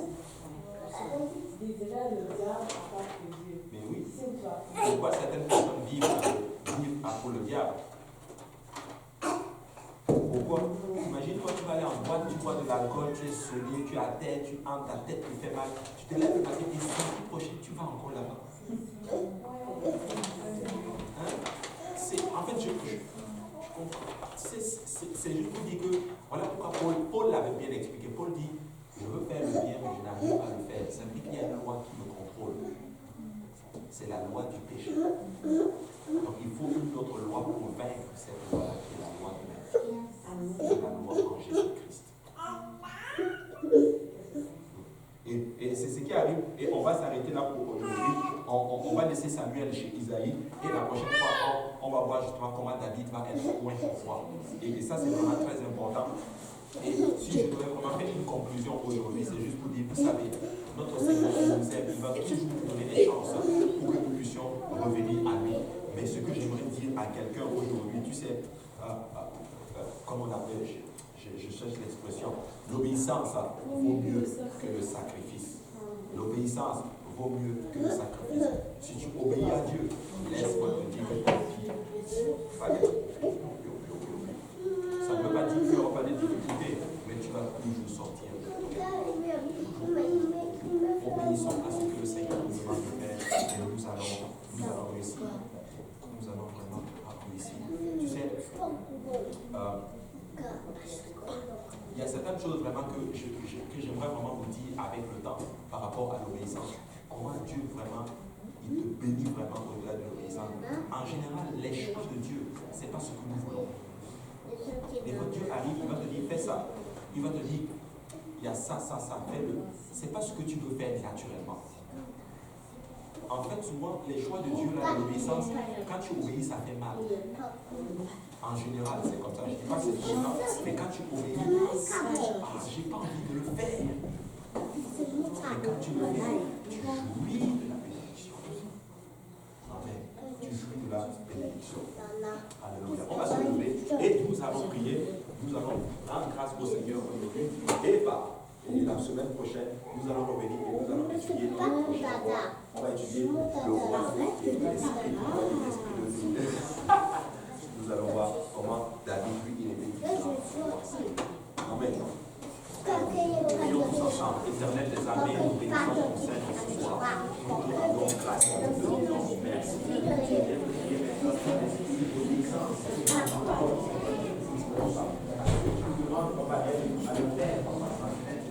Nous savons, Seigneur Jésus-Christ, Papa, que la chair, Papa, notre chair, tend vers les choses qui ne glorifient pas ton nom, Seigneur. Nous voulons vivre par ton Saint-Esprit, Seigneur. Nous voulons vivre, Seigneur, comme toi tu veux, et non comme le monde le veut, Seigneur Jésus-Christ. Nous voulons être tes enfants, parce que ta parole déclare que ceux qui marchent selon ton esprit sont appelés fils de Dieu, Seigneur. Nous voulons être tes enfants, Seigneur. Nous voulons marcher selon ton Saint-Esprit, Seigneur. Papa, alors que nous allons partager, Seigneur Jésus-Christ, alléluia, cette fraternité, Seigneur. Je te prie de bénir les mecs qui les ont faites. Souviens-toi de ceux qui n'en ont pas, Papa, et que toute la gloire te revienne. Et nous sommes tous au nom de Jésus. Alléluia. Au nom de Jésus. Alléluia. Que le Seigneur nous bénisse. Écoutez,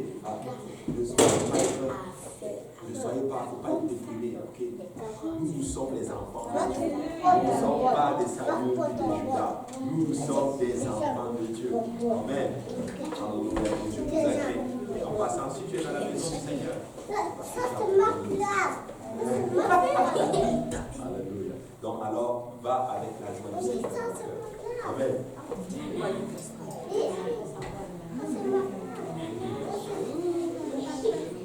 Ça va bien?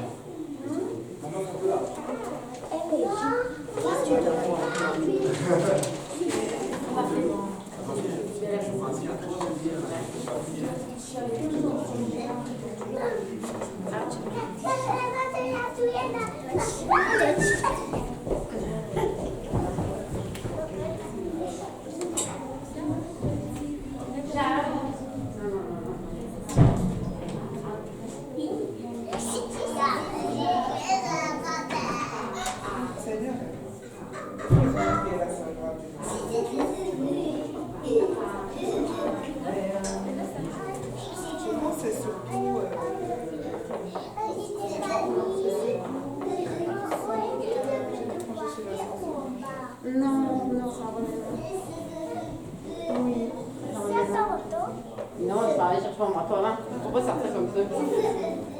Parce que le manteau comme ça. David, c'est ta place.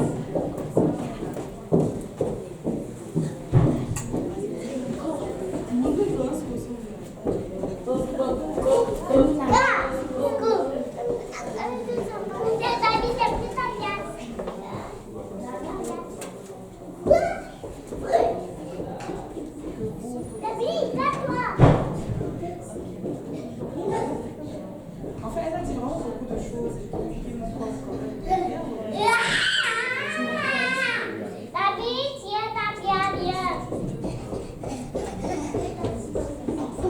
David.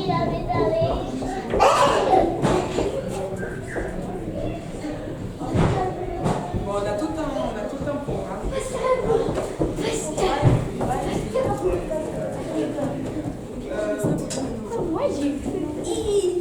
Ça va surtout être de la prière. On va faire les activités. Ça va?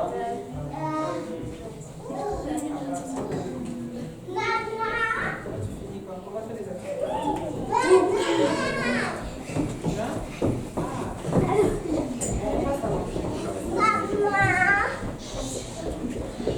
Allez, on joue.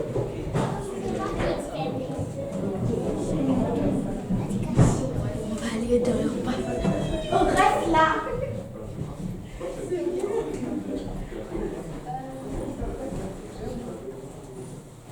Ok, vous savez tout le monde est ménage. C'est nous. Ah, ok. Oh, bien. Mais je peux. Ça dépend. C'est sur ton chemin? Ouais. Tout est sur mon chemin. Non. Tu as ta voiture de qui? Tu as ta voiture, c'est qui? Non, j'ai la voiture de Jules. Non, je suis en route pour vous. Mais oui, mais c'est sa voiture.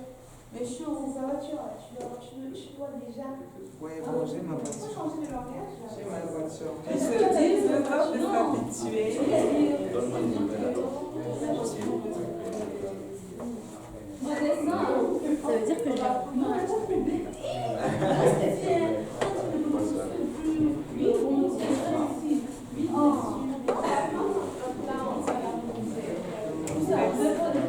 Merci. Bonjour. Amen.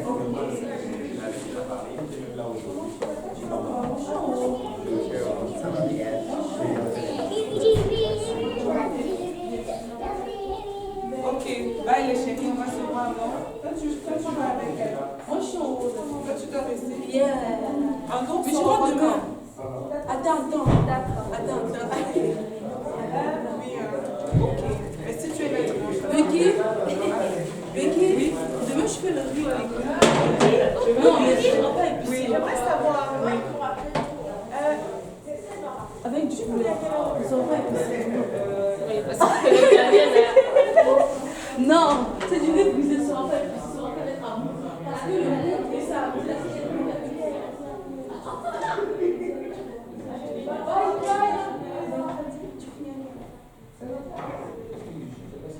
alors tu finis, tu seras à la place. Ouais, j'ai la base. Tu vas pas à la place, c'est ça? Moi, je Ok, pense. mais ça veut dire Moi, si j'ai vu des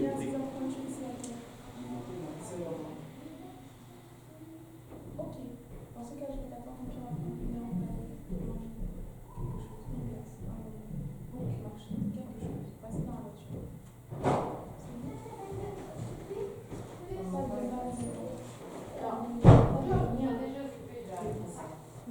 Non, mais c'est bon, c'est bon. Les prophètes, oui. Les prophètes, où est ta carte? Oui. Oh, c'est quoi? J'ai Snapchat, tu n'as pas ça.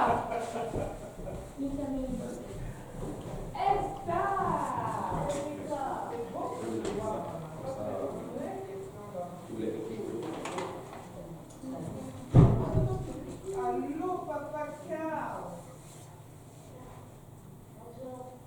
Qu'est-ce qu'on mange ce soir? Du riz. Du riz avec. Ok, parfait. On va chercher. Au revoir, Rebecca. Bye, Rebecca.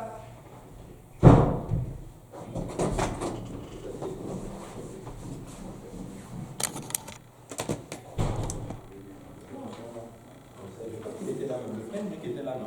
Oui, il était là. Il est là? Je pense qu'il est parti. Il est parti, hein? Ok. Je vais voir si je peux passer le bas.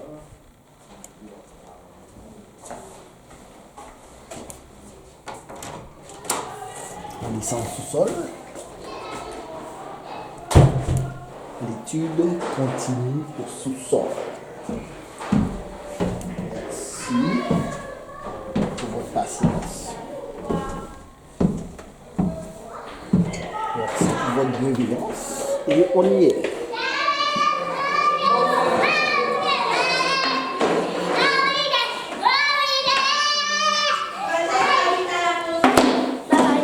Francesca. Viens manger. Moi, je fais ça. Viens manger. Oui, viens. Comment tu peux passer sans te saluer? Comment tu peux faire ça? David, viens manger.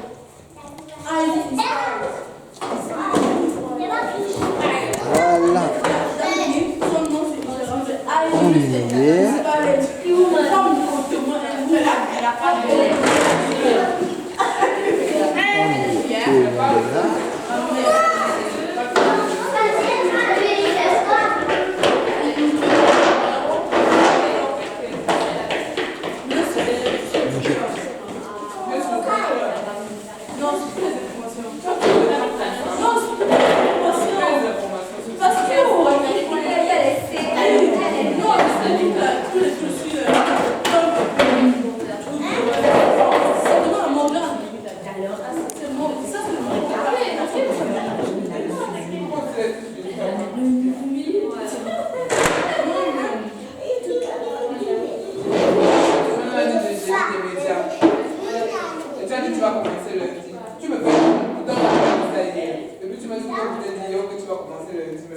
Si c'est Elle m'en a parlé.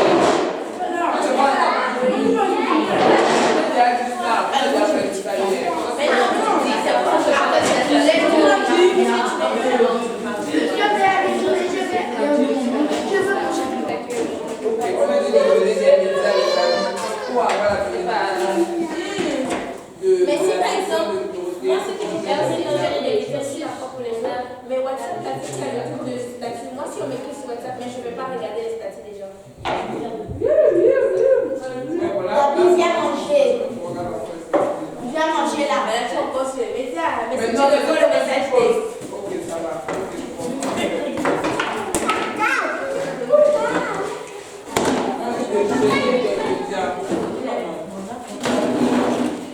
David, prends. Tiens. C'est vrai. je sais pas, je continue de faire Voilà. Assieds-toi là.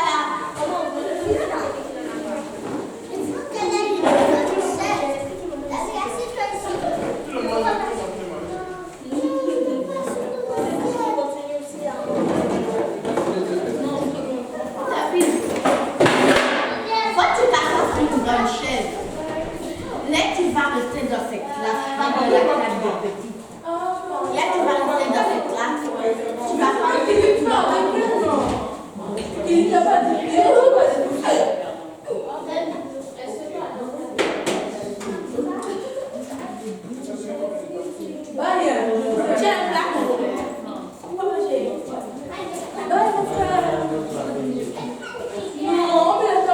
La lumière, fermez la lumière.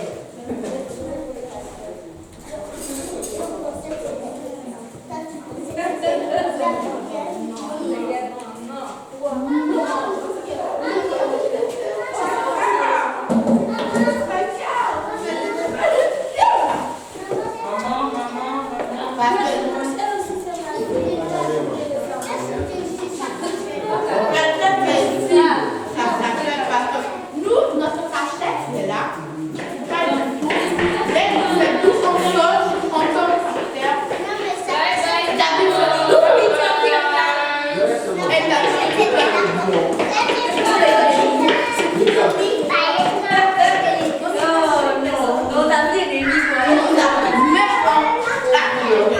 tout, et on a tombé par terre. Après, on a couru, on s'est posé.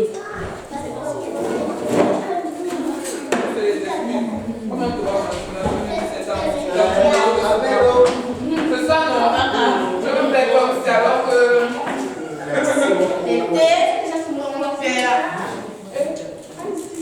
Merci, bye bye. Bye bye. Bye Comment il crie, s'il te plaît?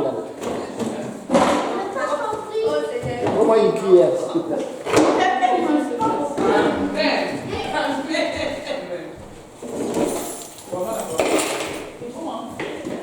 C'est bon le fait qu'il y a un peu.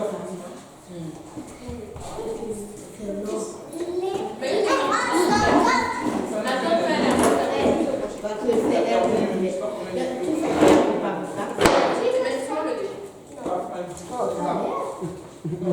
ça. La mère dans le bébé parce que j'ai vu ça.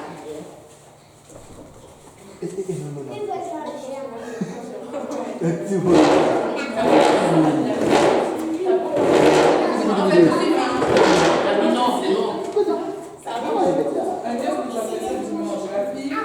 Elle avait un gros bol de nourriture comme ça, je te dis. Tu sais quand le bol est vraiment profond là. Il est j'en De la ai viande plein la chez moi. C'est moi qui l'ai mis. Et là. Et vous, vous allez. Oh! 1, 2, 3.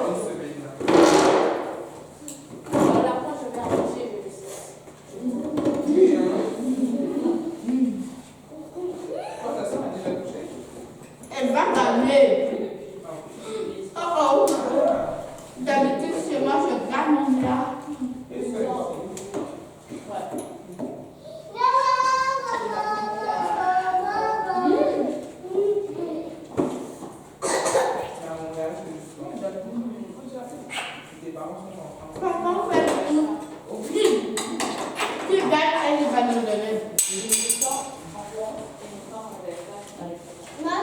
C'est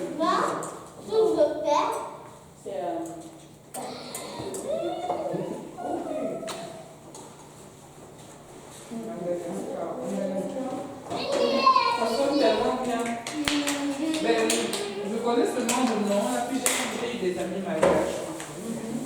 elle.